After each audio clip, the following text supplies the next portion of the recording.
Day 29. 사명을 받아들이기. 우리는 하나님을 섬기기 위해 지금의 모습으로 지음받았다. 그런즉 아볼로는 무엇이며 바울은 무엇이뇨? 저희는 주께서 각각 주신 대로 너희로 하여금 믿게 한 사역자들이니라. 나는 심었고 아볼로는 물을 주었으되 오직 하나님은 자라나게 하셨나니. 고린도전서 3장 5절에서 6절. 우리는 그의 만드신 바라 그리스도 예수 안에서 선한 일을 위하여 지으심을 받은 자니 이 일은 하나님이 전에 예비하사 우리로 그 가운데서 행하게 하려 하심이니라. 에베소서 2장 10절. 아버지께서 내게 하라고 주신 일을 내가 이루어 아버지를 이 세상에서 영화롭게 하였사오니. 요한복음 17장 4절. 우리는 무엇인가에 기여하기 위해서 지음받은 존재다. 우리는 자원을 소비하기 위해 지음받은 것이 아니다. 먹고 숨쉬고 자리를 차지하라고 지어지지 않았다. 하나님은 우리의 삶을 통해 변화를 만들라고 우리를 창조하셨다. 많은 베스트셀러들은 우리가 인생에서 어떻게 하면 가장 많은 것을 얻을 수 있는가에 대한 조언을 하고 있지만 이것은 결코 하나님이 우리를 이곳에 살게 하시는 이유가 아니다. 이 땅에 지금보다 무엇을 더하기 위해서 존재하는 것이지 그저 축내기 위해서 있는 것이 아니다. 이것이 우리의 삶을 향한 하나님의 네 번째 목적이다. 그리고 그것은 우리의 사역 혹은 섬김이라 불린다. 성경은 이에 대해 자세하게 말해준다. 우리는 하나님을 섬기기 위해 지음받았다. 성경은 말한다. 우리는 그의 만드신 바라 그리스도 예수 안에서 선한 일을 위하여 지으심을 받은 자니 이 일은 하나님이 전에 예비하사 우리로 그 가운데서 행하게 하려 하심이니라. 에베소서 2장 10절. 여기서 선한 일이란 우리의 섬김을 말한다. 그러므로 우리가 어떤 식으로든 다른 사람을 섬길 때마다 실제로 우리는 하나님을 섬기는 것이고 골로새 3장 23절에서 24절, 마태복음 25장 34절에서 45절, 에베소 6장 7절. 그럴 때 우리는 하나님이 우리를 만드신 목적대로 살고 있는 것이다. 다음 두 장에서 이러한 목적을 위해 하나님이 어떻게 우리를 신중하게 만드셨는지 살펴볼 것이다. 하나님이 예레미야에게 하신 말씀은 우리에게도 진실이다. 내가 너를 복중에 짓기 전에 너를 알았고 내가 태에서 나오기 전에 너를 구별하였고 너를 열방의 선지자로 세웠노라 하시기로. 예레미야 1장 5절.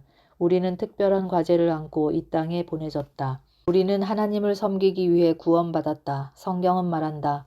하나님이 우리를 구원하사 거룩하신 부르심이요 부르심은 우리의 행위대로 하심이 아니요 오직 자기 뜻과 영원한 때 전부터 그리스도 예수 안에서 우리에게 주신 은혜대로 하심이라. 디모데후서 1장 9절. 하나님은 당신의 거룩한 일을 하기 위한 목적으로 우리를 구원하셨는데 이 말은 섬김을 통해 우리가 구원받은 것이 아니라 섬김을 위해 구원받았다는 뜻이다. 하나님 나라에서는 우리만의 위치, 목적, 역할, 기능이 있고 이것을 감당할 때 우리의 삶은 의미와 가치를 갖게 된다.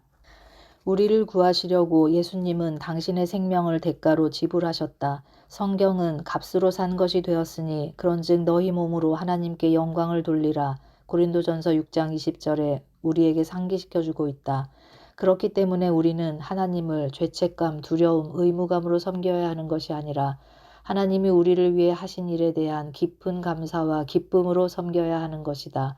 우리는 우리의 삶을 그분에게 비쳤다. 구원을 통하여 우리의 과거는 용서받았고 현재의 삶에는 새로운 의미가 부여되었으며 미래에 대한 확실한 보장을 받았다. 그래서 이 엄청난 혜택을 생각하며 바울은 그러므로 형제들아 내가 하나님의 모든 자비하심으로 너희를 권하노니 너희 몸을 하나님이 기뻐하시는 거룩한 산 제사로 드리라. 이는 너희의 드릴 영적 예배니라. 로마서 12장 1절에 결론 짓고 있다. 사도 요한은 우리가 다른 사람을 사랑으로 섬기는 것이 우리가 진실로 구원받은 사람임을 보여준다고 가르쳐준다. 그는 말한다. 우리가 형제를 사랑함으로 사망에서 옮겨 생명으로 들어간 줄을 알거니와 사랑치 아니하는 자는 사망에 거하느니라. 요한일서 3장 14절. 만약 내게 다른 사람을 사랑하는 마음이 없고 다른 사람을 섬기고 싶은 마음도 없으며 오직 내 일에만 신경을 쓴다면 정말 예수님이 내 삶 속에 계시는 것인가 반문해 보아야 한다. 구원받은 자의 마음은 다른 사람을 섬기고 싶어하는 마음이기 때문이다. 하나님을 섬기다라는 말을 사역, 미니스트리라는 말로 표현할 수 있는데 이 말에 대해 많은 사람들이 잘못 이해하고 있다. 대부분의 사람들이 사역이라는 말을 들으면 목사, 신부, 전문 사역자 등을 연상하지만 실은 모든 하나님의 가족은 사역자라고 하나님은 말씀하신다. 성경에서는 섬김과 사역 그리고 종과 사역자라는 단어가 동의어로 사용되고 있다.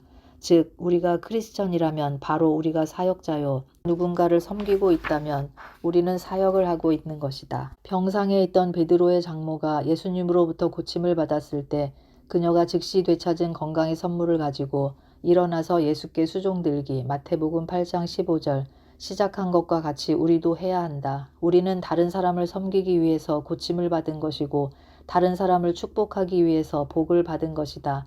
그저 빈둥거리며 천국에 들어가기 위해 기다리는 것이 아니라 다른 사람을 섬기기 위해 구원받은 것이다.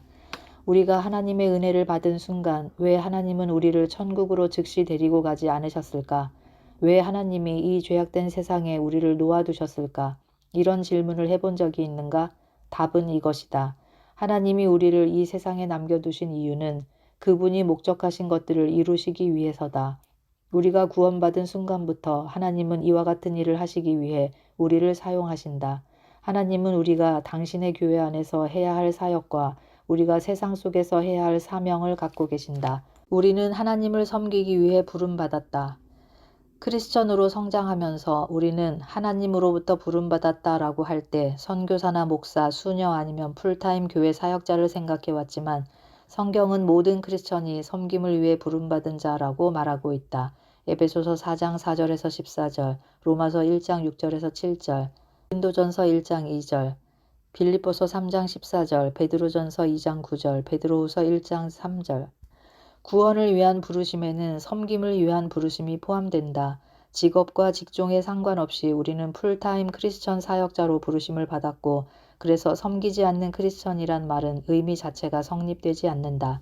성경은 말한다. 하나님이 우리를 구원하시고 부르신 것은 우리가 무엇을 해서가 아니라 하나님의 목적을 이루기 위해서다. 디모데후서 1장 9절. 베드로는 이에 덧붙여 말한다. 오직 너희는 택하신 족속이요 왕같은 제사장들이요 거룩한 나라요 그의 소유된 백성이니 이는 너희를 어두운 데서 불러내어 그의 기이한 빛에 들어가게 하신 자의 아름다운 덕을 선전하게 하려 하심이라. 베드로전서 2장 9절. 하나님이 우리에게 주신 능력으로 다른 사람을 도울 때 우리는 하나님이 우리를 부르신 그 목적을 이루고 있는 것이다. 성경은 말한다. 내 형제 자매 여러분, 이와 같이 여러분들도 그리스도의 몸으로 말미암아 율법에 대해 죽었습니다. 이제 여러분은 하나님께 열매를 맺기 위해 다른 분, 곧 죽은 사람들 가운데서 살아나신 그분의 사람이 되었습니다. 그렇다면 우리는 하나님을 섬기는 일에 우리의 시간 중 얼만큼을 사용하고 있는가? 중국의 몇몇 교회들은 새신자를 환영하면서 이런 말을 한다고 한다. 지금 예수님은 볼 수 있는 새로운 두 눈, 들을 수 있는 새로운 두 귀, 도울 수 있는 새로운 두 손과 다른 사람을 사랑할 수 있는 새로운 하나의 심장을 가지셨다. 우리가 교회라는 가족 공동체에 연결되어야 하는 한 가지 이유는 우리가 실제적인 방법으로 다른 성도를 섬김으로써 우리가 부름받은 목적을 이루기 때문이다. 성경은 말한다. 너희는 그리스도의 몸이요 지체의 각 부분이라. 고린도전서 12장 27절. 교회에서 우리의 섬김을 요청하는 것처럼 그리스도의 몸을 이루기 위해서 우리의 섬김은 절대적으로 필요하다. 우리 각자에게는 해야 할 역할이 있고 그리고 각 역할은 모두 중요하다. 하찮은 섬김이란 없다. 모든 섬김이 다 중요하다. 마찬가지로 교회 안에서 중요하지 않은 사역은 없다. 물론 어떤 사역자들은 눈에 잘 드러나고 어떤 사역자들은 보이지 않지만 모든 사역이 다 귀하다. 조그맣고 보이지 않는 사역이 때때로 큰 역할을 담당한다. 우리 집에서 가장 중요한 전등은 거실에 있는 커다란 샹들리에가 아니라 밤중에 자다가 일어났을 때 무언가에 발이 걸려 넘어지지 않게 켜는 작은 전등이다. 크기와 가치 사이에는 아무런 관계가 없다. 일이 이루어지기 위해서는 우리가 서로 의지해야 하기 때문에 모든 사역이 중요하다. 만약 우리 몸의 한 부분이 기능을 발휘하지 못할 경우 무슨 일이 일어나는가? 몸이 아플 것이다. 몸의 다른 부분도 고통을 받는 것이다. 만약 우리 몸 안의 간이 자신을 위해서만 기능한다고 가정해보자. 너무 피곤해. 그래서 더 이상 몸을 위해서 봉사할 수 없어. 1년 동안 먹기만 하고 푹 쉬고 싶어. 나에게 가장 좋은 일만 하겠어. 내가 할 일은 다른 기관에 맡겨야지. 무슨 일이 일어나겠는가? 우리 몸은 죽게 될 것이다. 마찬가지로 오늘날 크리스천들이 그들이 속한 교회에서 섬기지 않기 때문에 수천 교회가 죽어가고 있다. 경기장 밖에서 구경하는 사람같이 앉아만 있기 때문에 그리스도의 몸인 교회가 죽어가고 있는 것이다. 우리는 하나님을 섬기라는 명령을 받았다. 예수님은 이 문제에 대해 명백하셨다. 인자가 온 것은 섬김을 받으려 함이 아니라 도리어 섬기려 하고 자기 목숨을 많은 사람의 대속물로 주려 함이니라. 마태복음 20장 28절. 크리스천에게 섬김이란 시간이 남으면 스케줄에 끼워 넣어서 하는 선택사항이 아니다. 섬김은 크리스천의 삶의 핵심이다.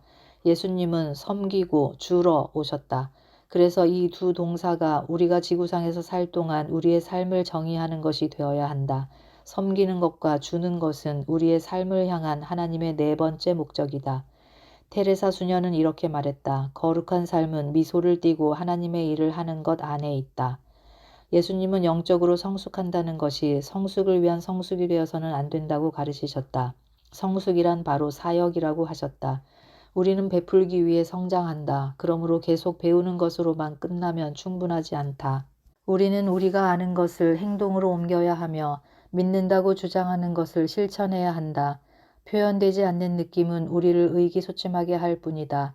섬김 없는 연구는 영적인 침체로 이끌 뿐이다. 예전부터 잘 알려진 갈릴리 호수와 사해의 비교는 아직까지도 우리에게 교훈을 준다. 갈릴리 호수는 물을 받아들이기도 하지만 내보내기도 하기 때문에 생명력이 풍부한 장소로 남아있지만 사해는 밖으로 물을 내보내지 않고 받아들이기만 하기 때문에 아무 생물도 살지 못하는 죽은 호수가 되었다. 많은 크리스천들에게 있어서 꼭 해야 하는 일 가운데 가장 마지막이 성경 공부에 참석하는 것이다. 그러나 그들은 이미 그들이 실천에 옮기는 것보다 더 많은 것을 알고 있다. 따라서 그들에게 필요한 것은 섬김의 경험을 통해 그들의 영적 근육을 훈련시키는 것이다. 섬김은 인간적인 본능과의 정반대의 것이다. 대부분의 시간을 우리는 섬김보다는 섬김을 받는 것에 더 많은 관심을 갖는다.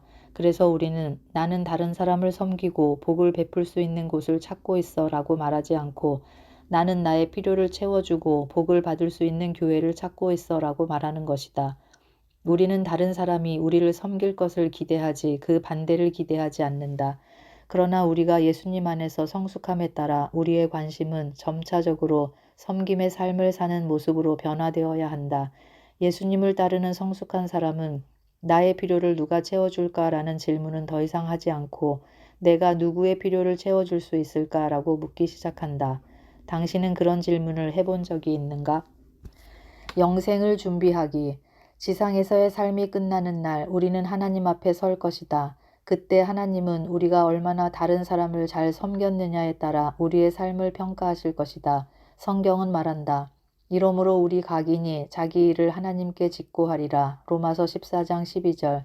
그 영향력에 대해 생각해보라. 언젠가 하나님은 우리가 우리 자신을 위해 쓴 시간, 에너지와 다른 사람을 위해서 쓴 것을 비교하실 것이다. 그때 우리의 자기중심적인 모든 변명은 공허하게 들릴 것이다. 저는 너무 바쁜 인생을 살았어요. 제겐 제 인생의 목표가 있었어요. 일하느라 즐기느라 은퇴를 준비하느라 정신이 없었어요. 이 모든 변명에 대해 하나님은 말씀하실 것이다. 그것은 틀린 답이다. 내가 너를 창조하였고 구원하였고 불렀으며 섬김의 삶을 살라고 명령했는데 어떤 부분을 이해하지 못했다는 것이냐. 성경은 믿지 않는 사람들에게 경고한다. 오직 당을 지어 진리를 쫓지 아니하고 불의를 쫓는 자에게는 노와 분으로 하시리라. 로마서 2장 8절. 또한 그것은 크리스천에게는 영원한 상급을 잃어버릴 것을 의미하는 것이다. 우리는 다른 사람을 도울 때만이 비로소 풍성한 삶을 누린다. 예수님은 말씀하셨다. 누구든지 제 목숨을 구원코자 하면 잃을 것이요 누구든지 나의 복음을 위하여 제 목숨을 잃으면 구원하리라. 마가복음 8장 35절. 마태복음 10장 39절, 누가복음 16장 25절, 누가복음 9장 24절, 누가복음 17장 33절. 이 진리는 너무나 중요해서 복음서에서 5번이나 거듭 언급되고 있다. 만일 우리가 섬기지 않고 있다면 우리는 그저 존재하고 있을 뿐이다. 왜냐하면 삶은 사역을 하도록 주어졌기 때문이다. 하나님은 우리가 이타적으로 다른 사람을 사랑하고 섬기는 것을 배우기 원하신다. 섬김과 의미. 우리는 우리의 삶을 무엇인가를 위해 내어놓을 것이다. 그것이 무엇이 될 것인가? 직장, 스포츠, 취미, 명성, 부, 그 어떤 것도 영원한 의미를 지니지 못한다. 섬김은 진정한 의미로 나아가는 통로다. 사역을 통해 우리는 우리 삶의 의미를 발견할 수 있다. 성경은 말한다. 이와 같이 우리 많은 사람이 그리스도 안에서 한 몸이 되어 서로 지체가 되었느니라. 로마서 12장 5절. 우리가 하나님의 가족 안에서 서로 섬길 때 우리의 삶은 영원한 중요성을 갖게 된다. 바울은 이렇게 말한다. 몸은 한 지체뿐이 아니요 여럿이니 만일 다 한 지체뿐이면 몸은 어디뇨. 고린도전서 12장 14절 19절. 하나님은 세상을 변화시키기 위해 우리를 사용하기 원하신다. 하나님은 우리를 통해 일하기 원하신다. 정말로 중요한 것은 우리가 이 땅에서 얼마나 오래 사느냐가 아니라 삶을 베풀며 사느냐이다. 얼마나 오래 how long 살았느냐가 아니라 어떻게 how 사느냐이다. 지금 아무 사역이나 봉사를 하지 않고 있다면 어떤 핑계를 대면서 아무 봉사도 하고 있지 않은지 생각해 보아야 한다. 아브라함은 노인이었고 야곱은 불안한 상황에 있었으며 레아는 예쁘지 않았고 요셉은 매도되었으며 모세는 말더듬이었고 기드온은 가난하였으며 삼손은 의존적이었고 라합은 부도덕했으며 다윗은 간음했을 뿐 아니라 온갖 가정 문제를 갖고 있었으며 엘리야는 자살을 생각했었고 요나는 마지못해 하는 사람이었으며 나오미는 과부였고 세례 요한은 괴팍한 행동의 소유자였으며 베드로는 즉흥적이고 성격이 급한 불 같았으며 마르다는 늘 걱정이 많았고 사마리아 여인은 여러 차례 결혼 생활에 실패했으며 삭개오는 사회에서 따돌림 당하였고 도마는 의심이 많았으며 바울은 건강에 문제가 있었고 디모데는 마음이 연약했다. 그들 모두 다 여러 가지 실패와 약점을 가지고 있었지만 하나님은 그들 모두를 하나님의 사역에 쓰셨다.